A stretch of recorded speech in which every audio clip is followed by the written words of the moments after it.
Hello friend जोहार जय माँ समलेई मोर मिनी ब्लॉग के आपण मानक मैं स्वागत करुचे। आउ इटा देखुन सकालू सकालू आज्ञा आनिक आसती इटा कसी माखन। तो कसी माखन देखला उतरु कि मुई पले गली माखन शाग तुली। माखन शाग मुई जगै पूरा लस लसई जाऊे।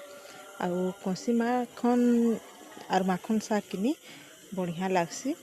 तो मुई पले गली इटा शाग तुलबार लगी बारी आड़ के शाग तो केतेटे मुई जगै ललदा शाग खड़ा शाग माखन शाग कला सबू मोर हार्वेस्ट होइसे बारी रे। ए वर्ष बेसी होइसी चाष।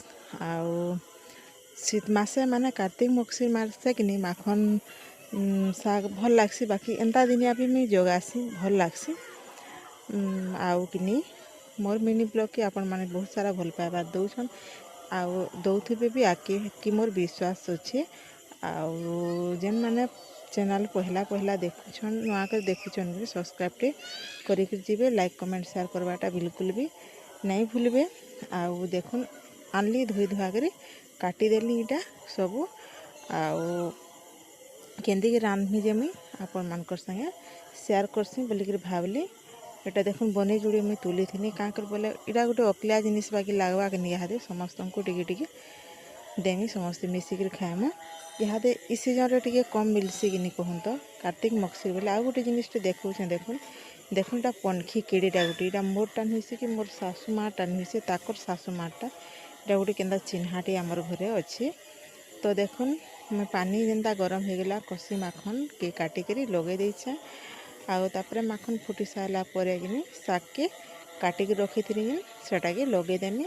आउटा के खाली ढाकन दे देमी सीझबार लगे छाड़ीदेमी। देखुन सीझीगला आउथु देमी मैं पातल घंटा देमी। तापर स्वाद अनुसार नून आउ गोटे जिनिस इथिरे मिस हो गला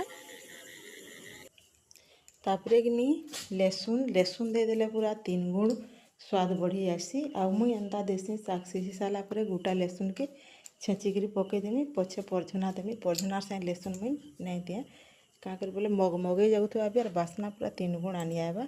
सबू रेडी हो सारा पर देदेला मुई परझना तेल सोरस आउ मिर्चा। देखुन मोर माखन शाग रेडी हो गला पूरा भल दिच्छे। मोर शाग जदि मुई रांधि मोर शाग पूरा शाग जेनता दिसी कि कचा शाग हेन्ता दिशुथिसी शागुआ। तो माखन शाग संगे कचा मिर्चाटे नहीं खाले बिल्कुल भी मजा नहीं लगे।